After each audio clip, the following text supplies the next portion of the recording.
Combien de fois dans une seule journée tu te dis « je suis trop occupé, j'ai jamais de temps ».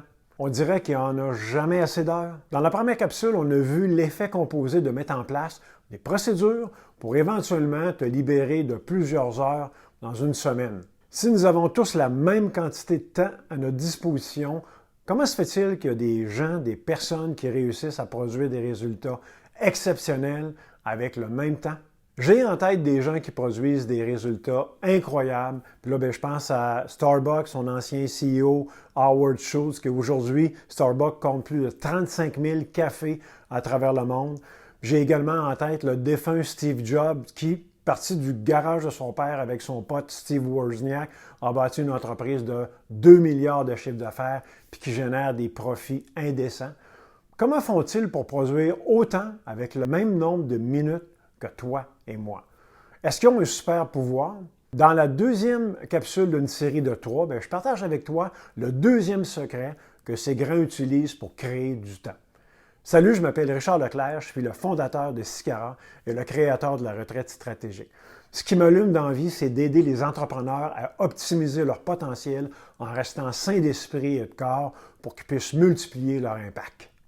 Dans le descriptif de la vidéo, juste en bas, j'ai placé un lien qui donne accès gratuitement à un guide pour que tu prennes de meilleures décisions qui vont accélérer la croissance de ta business.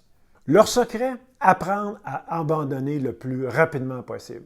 Quand tu as démarré ton entreprise, tu faisais tout, ou du moins impliqué dans tout. La comptabilité, la production, le service à la clientèle, le marketing, les ventes, etc. Tu n'avais pas le choix, tu démarrais ta business ou ton entreprise. Ton objectif, là, c'est d'augmenter tes ventes le plus rapidement possible pour te concentrer sur ce que tu fais de mieux et abandonner tout le reste. C'est ce que Darren Hardy appelle les vital few, les fonctions vitales.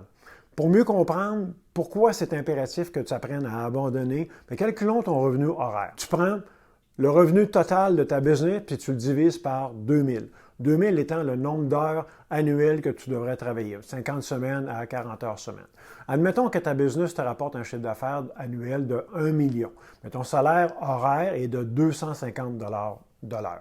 Tu me suis toujours, tu es avec moi? Maintenant, fais l'inventaire de tout ce que tu fais durant une semaine ou un mois. C'est peut-être toi qui fais l'inventaire, c'est peut-être toi qui fais la comptabilité, c'est peut-être toi qui réponds au téléphone, c'est peut-être toi qui fais le ménage, c'est peut-être même toi qui prépare les envois. Puis je gage que c'est pas vraiment ce qui t'allume dans ta business, c'est pas pour ça que tu l'as démarré. Tu dois comprendre qu'à chaque fois que tu fais une de ces tâches, ça te coûte 250$ de l'heure.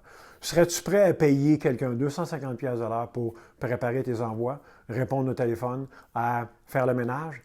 Donc, tu dois augmenter tes revenus le plus rapidement possible et déléguer toutes les tâches qui ne représentent pas un levier pour ton entreprise. Tu dois les déléguer à des spécialistes ou à des ressources que tu vas ajouter. Pour terminer la réflexion, tu dois découvrir ce qui génère les revenus ou les ventes, si tu préfères, dans ton entreprise et que tu te concentres le plus rapidement possible à exécuter ces tâches-là. Tes fonctions vitales, autrement dit. Là, tu vas me répondre, c'est quand les clients achètent, mais va un peu plus loin. Quels sont les éléments en amont avant qu'ils achètent?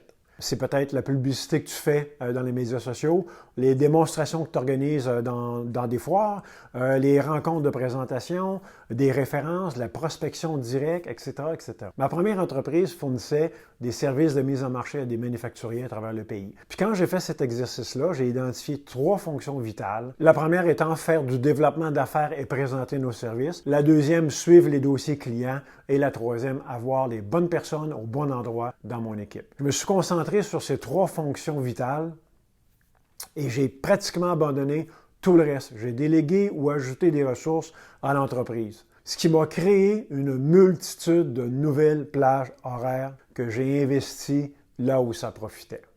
En plus de me libérer d'un paquet de casse-tête, j'ai arrêté de courir comme une poule pas de tête, puis j'ai joui d'une grande liberté. J'ai pu me concentrer essentiellement sur ces 3 fonctions vitales et l'entreprise a explosé.